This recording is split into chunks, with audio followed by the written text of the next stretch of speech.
Welcome to the Firehouse. I'm your host, Captain Kyle Smith. You're responding down the road less traveled en route to financial freedom. If you're a first responder, then planning your future through financial literacy is a minimum requirement. This isn't financial advice, just a conversation to get your wheels turning. Ready? Good, because you're at sea.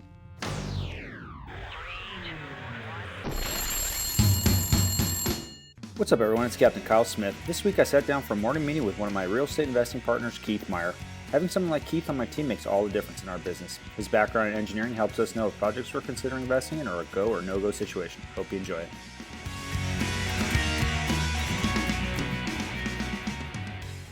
All right. Hey, Keith, welcome to the bullpen. Thanks for meeting me. Awesome. Happy to be here, Kyle. Thanks a lot.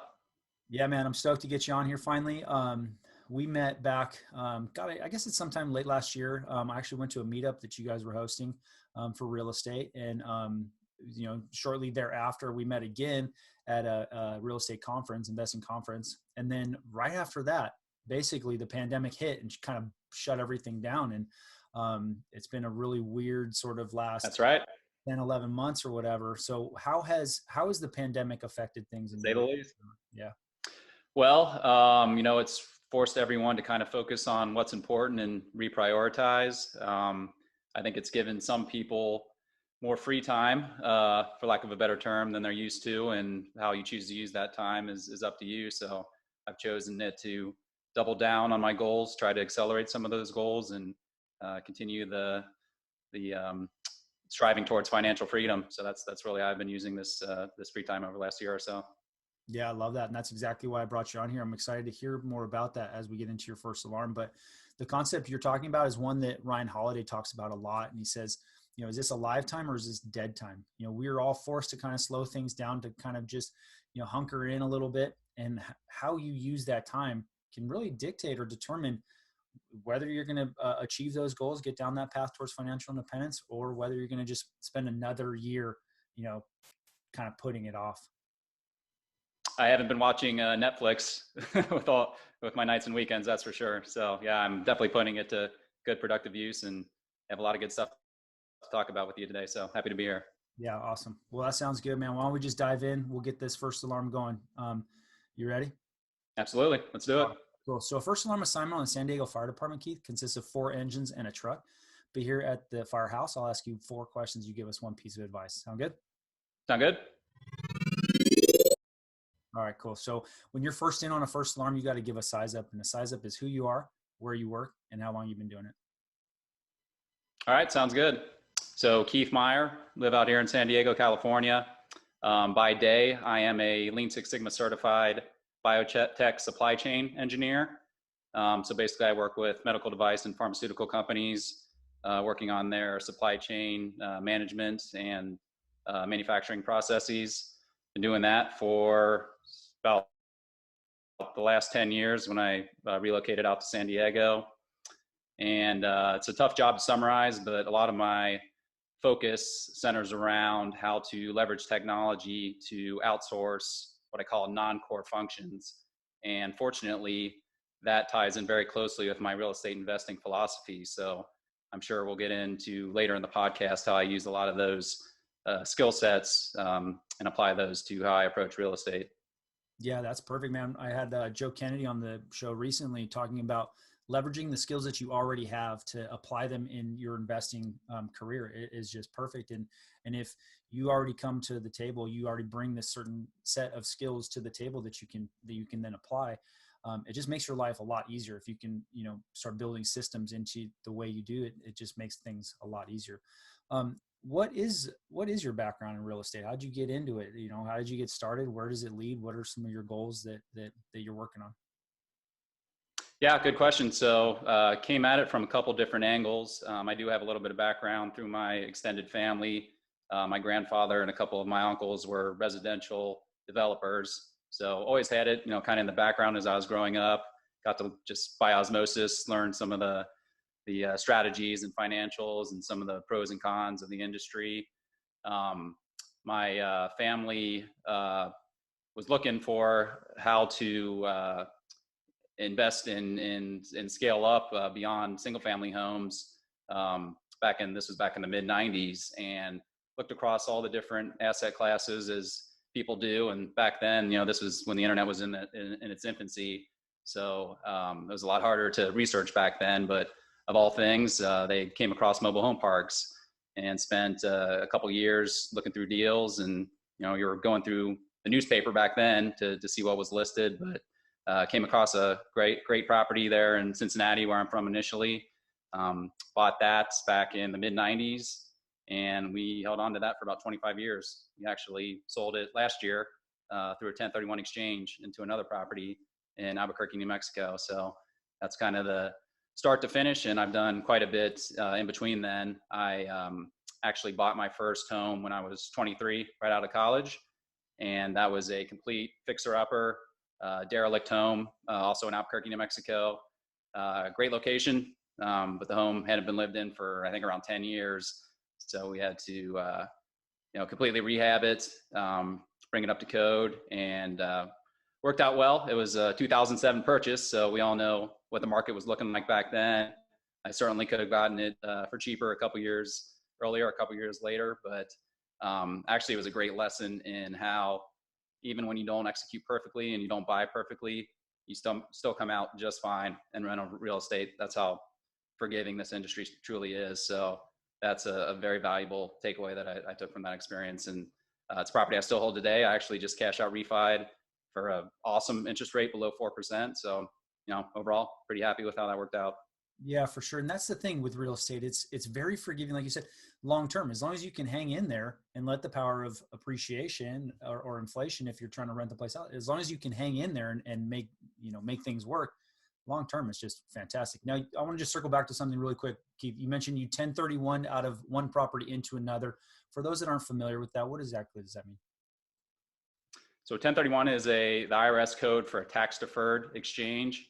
And it's been around for a long time. It's kind of been, the definition's been honed in a little bit in recent times, but basically what it does is it allows you to sell a highly appreciated asset that has a lot of what's called capital gains, which typically you would have to pay a fairly high tax rate on upon sale.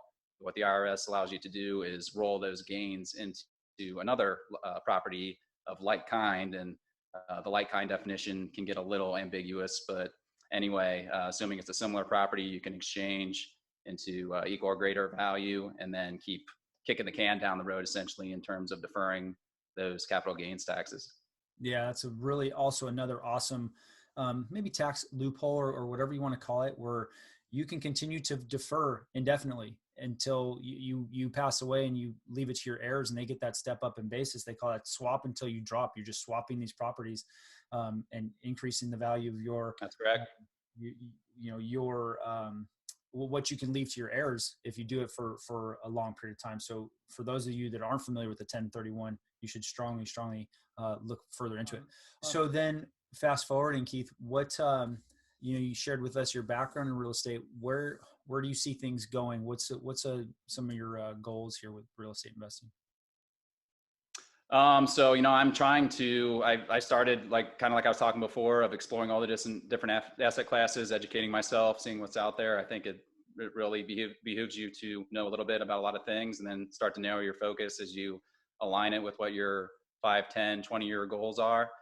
So that's really what I've tried to do is maintain that laser focus. And right now I see the best opportunities still in multifamily investing. So that's primarily apartments and mobile home parks, specifically on the workforce housing and affordable housing side.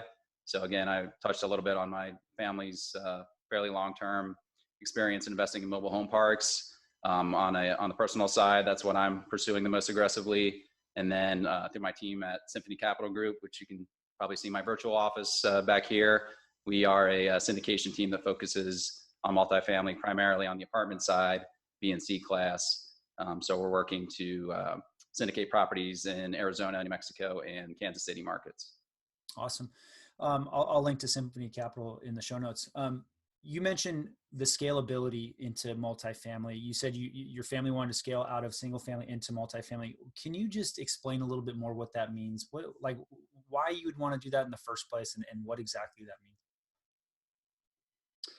Well, it really boils down to economies of scale. And it's interesting. One famous quote that Warren Buffett said a long time ago that always sticks in my mind is, if somebody asked him what the best investment hypothetically he could ever make would be. And he said, if I had a way to buy 1,000 single family houses together as a package, I would do it tomorrow.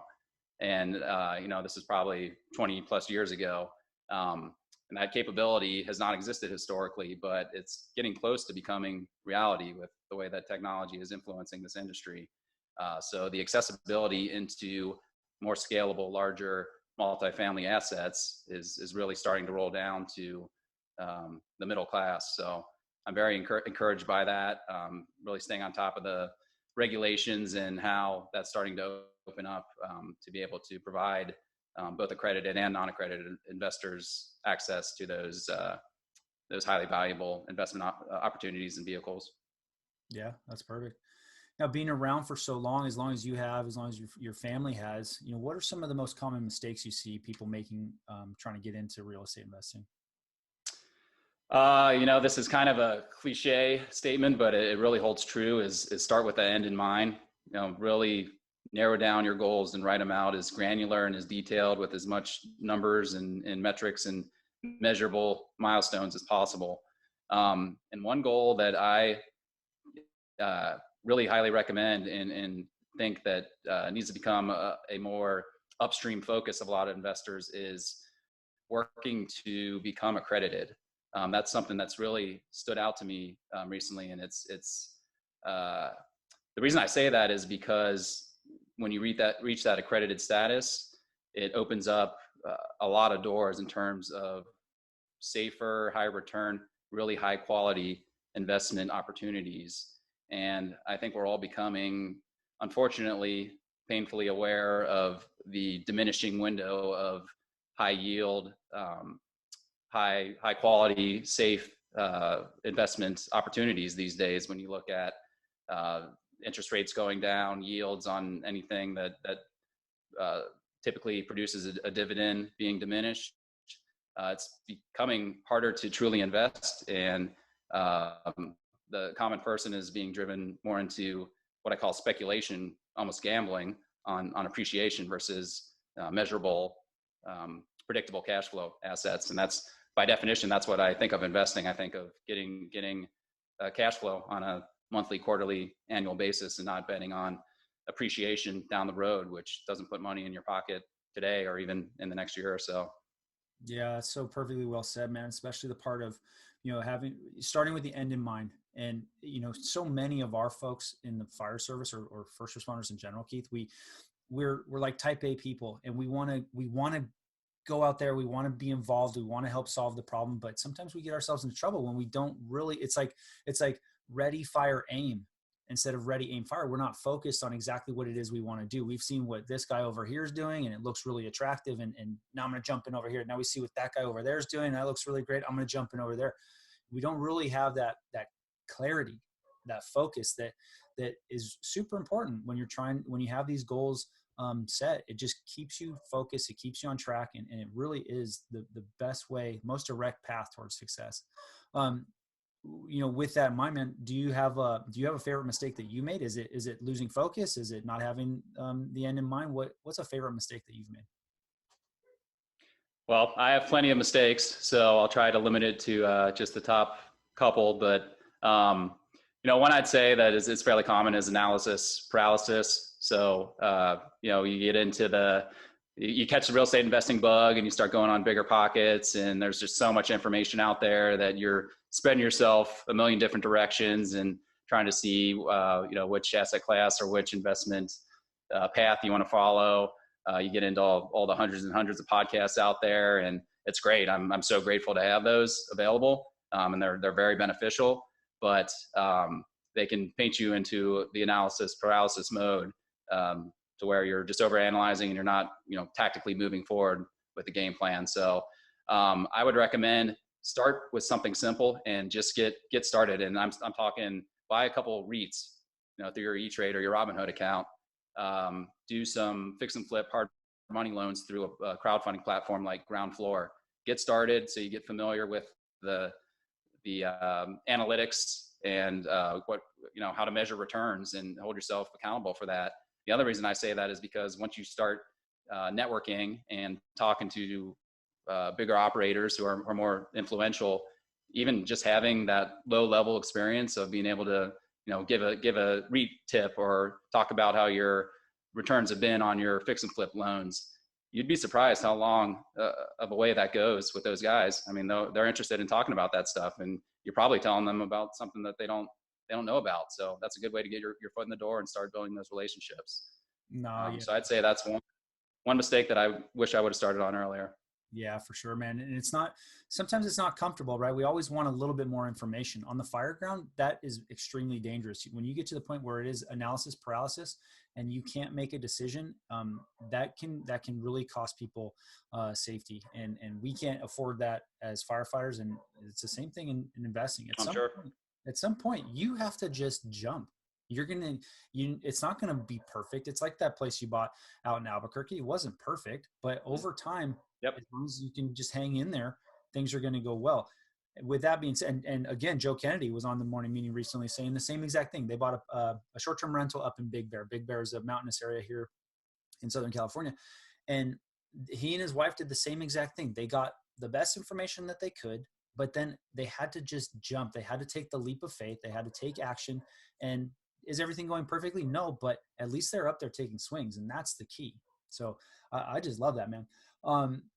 Now you mentioned you're involved in multifamily. You said apartments and mobile homes. So why mobile home parks? How do they differ from just multifamily, like buying an apartment complex? What are some differences? So I'll answer that question, and then I'll try to remember to transition into my second mistake, which is related to the mobile home park industry. So from a high level, mobile home parks, we like it because it's affordable housing. It's one of the last bastions our country really has of truly affordable, non-subsidized housing. So there's just a ton of demand for it. It's still an asset class that's fairly non-professionally managed for the most part.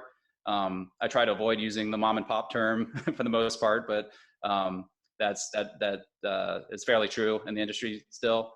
In terms of non-professional owners, basically they have one or two properties that they may have built, back in the 60s and 70s when these things were actually being built at scale, and they've managed it hands-on and are very, very emotionally tied to the asset, but not necessarily the financial performance of the asset. And again, they have such a low cost basis. They own it free and clear.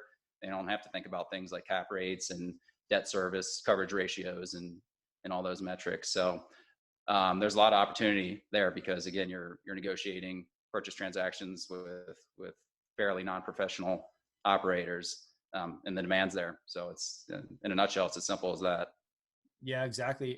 And so when you're dealing with people that are not professional or maybe have slowly started into their retirement phase of their lives and aren't as interested in making sure that everything's running as efficiently as possible, you wind up with the market is not efficient. And so there's opportunity to add value by, let's say, infill, or let's say increasing occupancy, or maybe some improvements on the park, et cetera, where you don't find that in the stock market. The stock market, they say, is an efficient market. By the time you jump in to invest in whatever it is you're going to invest in, all the value is already built in.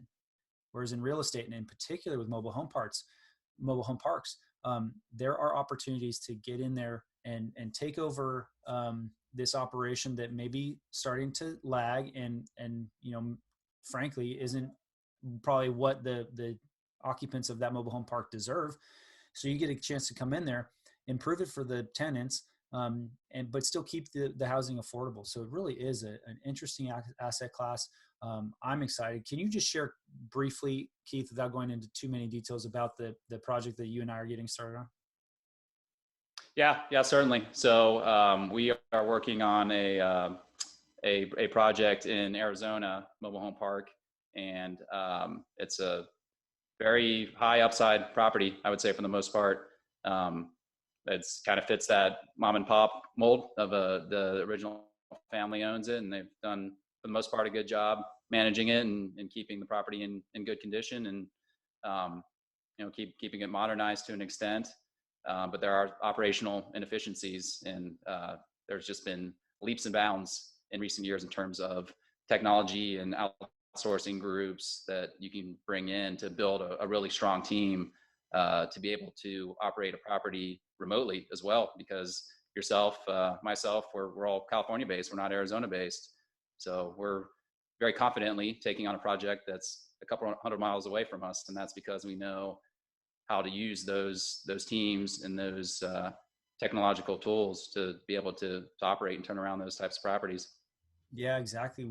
And the way I view it, man, is we're just, again, we're leveraging the skills that we have to improve this asset for the people that are going to be living there. It's, it kind of ticks all the boxes that I personally look for when I'm thinking about purchasing property. There's value to be added here. There's a lot of upside for us as the investors, but we're also providing a really great living experience for the folks that are living there. So it really, I'm just super excited about it. Can't wait for us to just like really get into it. Now with that, something, well stated. Yeah. Something that's been really impressive about you that I recognized it right away when we started teaming up, is your diligence in the underwriting process. Can you just walk us through some of the things that you're really looking at, the things that you're really digging into? And maybe this is a function of your, sort of your day job, some of the things you picked up there, but how do you underwrite a property, something that you're interested in? What are some steps that you got to take before you're going to like really pursue it? Yeah, underwriting is one of the most complex, just from a fundamental skill set standpoint, aspects of this whole gig, and it's one of the most important. I mean, if you screw up the underwriting, you get yourself into a bad deal very easily. But if you can somewhat master it, you can find a great deal and identify it very quickly. So I have lots and lots of practice. Unfortunately, I come from an analytical engineering background, so I kind of had a leg up when I first started this. But just through underwriting hundreds and hundreds of deals over the last couple of years, really been able to hone in how I approach that analysis essentially.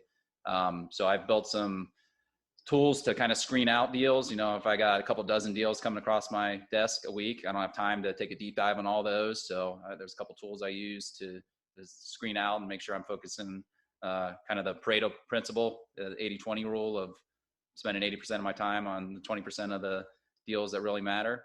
In terms of metrics that I think are pretty important, there's a couple dozen metrics that are involved in complex underwriting, but some that I don't think necessarily get enough attention would be something like your annual rent increase assumptions, for instance. You'd be amazed if you play around, you're in a calculator taking a look at what your metrics shake out to on a 2% rent raise versus a 4% rent raise, and you're casting that over 10 years. That makes a huge, huge difference of what your overall ROI or return on investment is. So you really want to focus in on what that's going to look like year to year and make sure that you can justify it.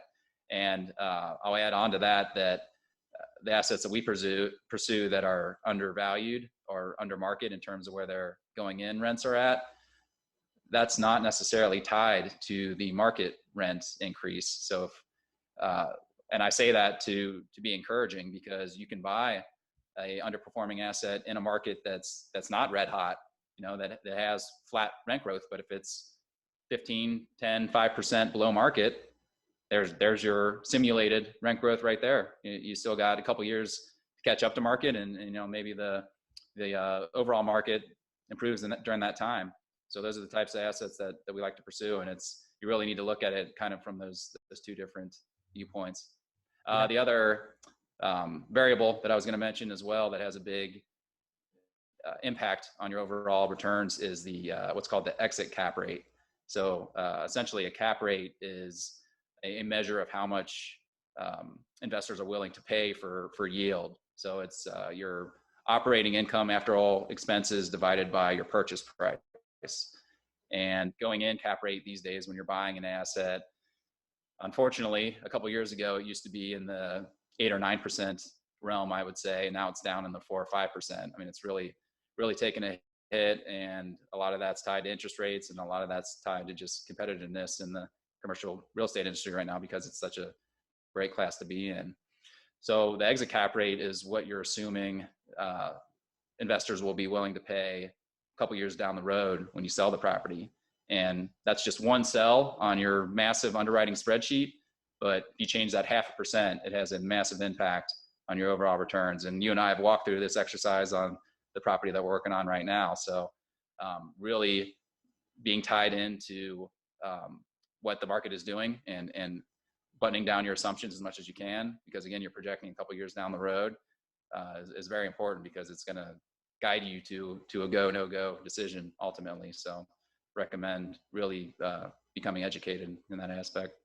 God, that's perfect, man. And so for like guys that aren't like really professional investors, aren't doing this full time, aren't underwriting, 100 deals a week or even 5 deals a week. What if they're just trying to just get started?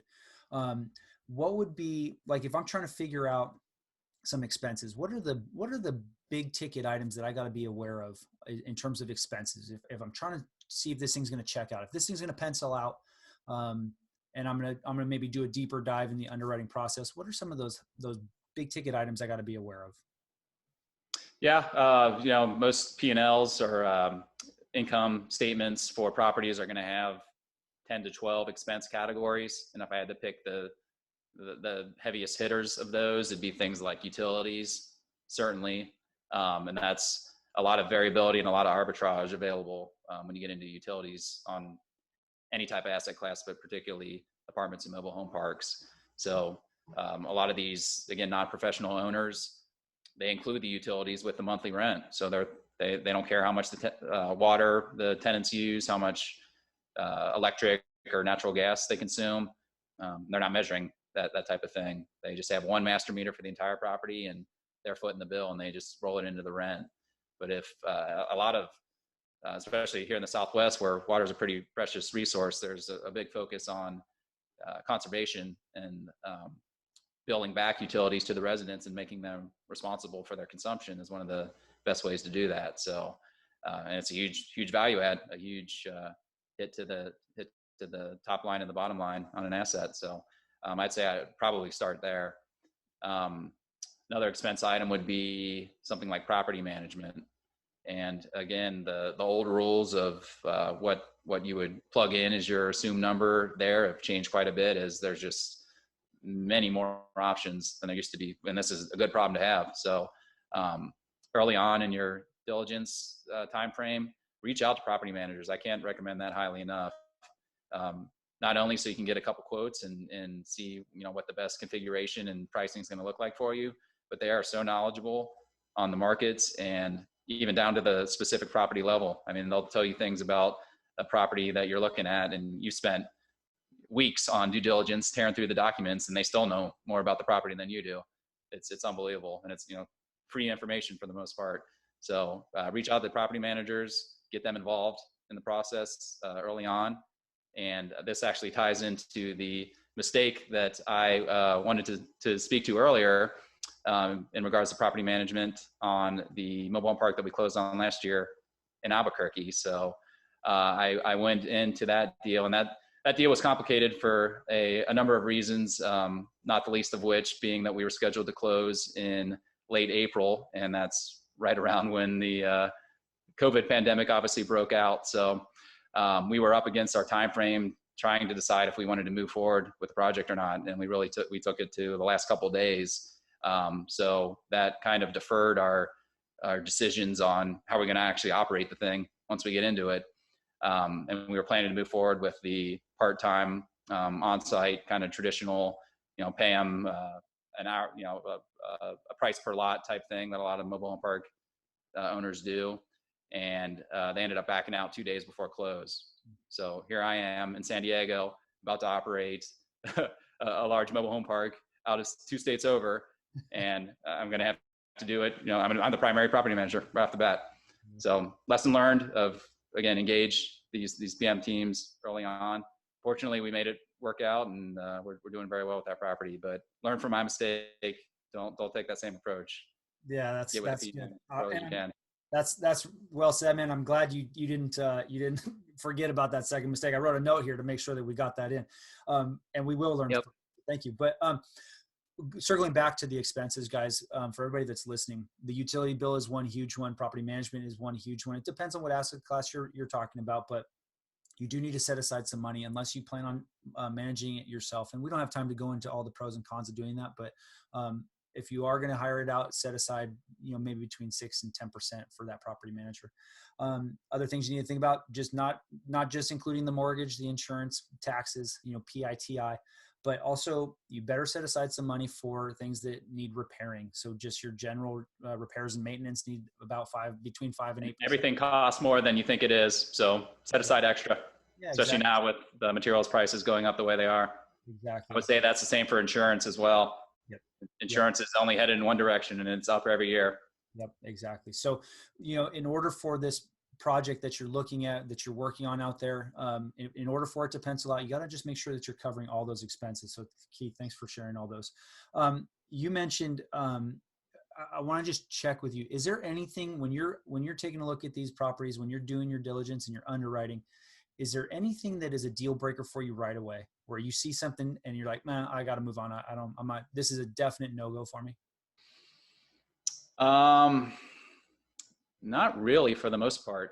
And again, it's all about what your priorities are in that moment.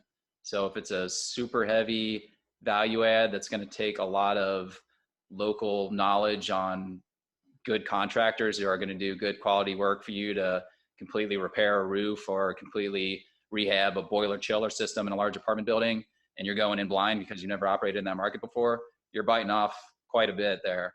So, that's something that it would be a deal breaker right off the bat necessarily. But again, that's where we would engage with a property management team locally who's been down that road before and who's tackled a project that large. But, there's value to be had. And that's where the most value is, on those scary properties that scare off a lot of other investors.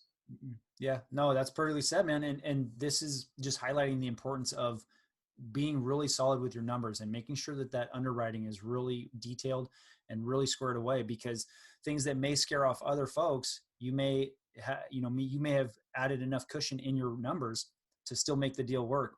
Yep. And to that end, Kyle, one, kind of upfront screener that I do is I aim to get at least a 30% average annual return on any project that's going to be a relatively heavy lift, where I'm going to have to be pretty involved on a day-to-day, week-to-week basis. And where I came up with that number is, essentially you can invest these days in a passive real estate investment. You can invest with my group here at Symphony Capital Group, and one of our syndications is a limited partner where you're 100% passive. You're not involved with any of the day-to-day operations, and typically you're getting 15, 20% plus average annual returns with those. So to make it worth my while to be hands-on and actively involved, it's got to be 30% or more, I would say. So that's something that you can calculate relatively easily. That's something that I'll go in and I can screen out a fair amount of deals right off the bat, just looking at that number. Yeah, no, that's awesome. That's well said. Difference between an active versus a passive. The passive's literally you're maybe contributing some capital and you'll get some money back on that, but you don't really have to do anything. You're not answering the phones when somebody's got a leaky toilet. You're not answering the phones for anything other than maybe from the general partners who are saying, "Hey, we're going to exceed our expectations. We're going to pay you more than we told you at first." Maybe that's about it, but some differences there. That's awesome, man. So sort of looking back, could you give somebody a piece of advice? And you already did, with starting with the end in mind. Give somebody a piece of advice when they're just starting out on their real estate investing journey. What would it be if you could go back in time for yourself or for somebody else that's just starting out? Again, get started in something easy. That's really the best way to do it. And that'll build your confidence. That'll build your speaking ability when you're trying to network with influential people and, kind of build your network and your roster. And again, you'll be surprised at how much value you can genuinely bring just by your experience in investing in things like REITs or crowdfunded hard money loans and things like that. It's easy to get into these days, and it's going to build up your skill set. So I recommend doing that as soon as possible. Yeah, that's perfect, man. That ties into the whole theme of what I've heard today, man, is at the end of the day, you got to just do something. there's all these morning meetings, all these podcasts, all this, there's information infinite out there. But at the end of the day, you have to just do something. You got to get started and do something today, and then build on that and do something on top of that tomorrow, and then continue down the path. And then eventually you could be sitting here talking about how you just closed this awesome park out in Tucson, Arizona. So absolutely. Yeah, man. So with that, it sounds like, or it looks like you got knocked down on your first alarm. Oh, all right. Sounds good. Yeah. So if people, man. So if people are looking to learn more about you, Keith, where could they find you? So you can go to symphonycapitalgroup.com. Encourage you to do that. You can attend our wealth building webinar on that site, and that's going to walk you through the difference between active and passive syndications and kind of the whole gamut of how to get started investing in commercial real estate. If you want to reach out to me personally, I'm at linkedin.com/KeithMe, KEITHME. And then my email address is keith@symphonycapitalgroup.com. Awesome. I'll link to all that stuff in the show notes, man. I would be surprised if people weren't reaching out to you. So yeah, man, Excellent. I want to thank you for your time today. Thank you for your diligence in the underwriting process of this park, man. I'm outstanding. I'm just looking forward to this project, man. I can't wait to get it going. But yeah, man, thanks again for your time. I'm excited as well. Right on. Cool. Absolutely, man. Good talking with you. Alrighty, thanks again to Keith for meeting me here in the bullpen, man. Having a guy like Keith on your team is just worth its weight in gold. You have somebody that's got that really analytical mind that can dig into the numbers and see if this is a go or a no-go. It's just priceless, man. He's one of a kind that way. It's just an absolute pleasure to work with him. If you'd like to learn more about Keith, you can find him on LinkedIn at Keith Meyer. You can find him on his website at symphonycapitalgroup.com or keith@symphonycapitalgroup. If you'd like to learn more about us, we're on Facebook at The FIREhouse. That's f.i.r.ehouse. On Instagram, the _fire_house. On LinkedIn, The FIREhouse Investors, or any place you listen to podcasts.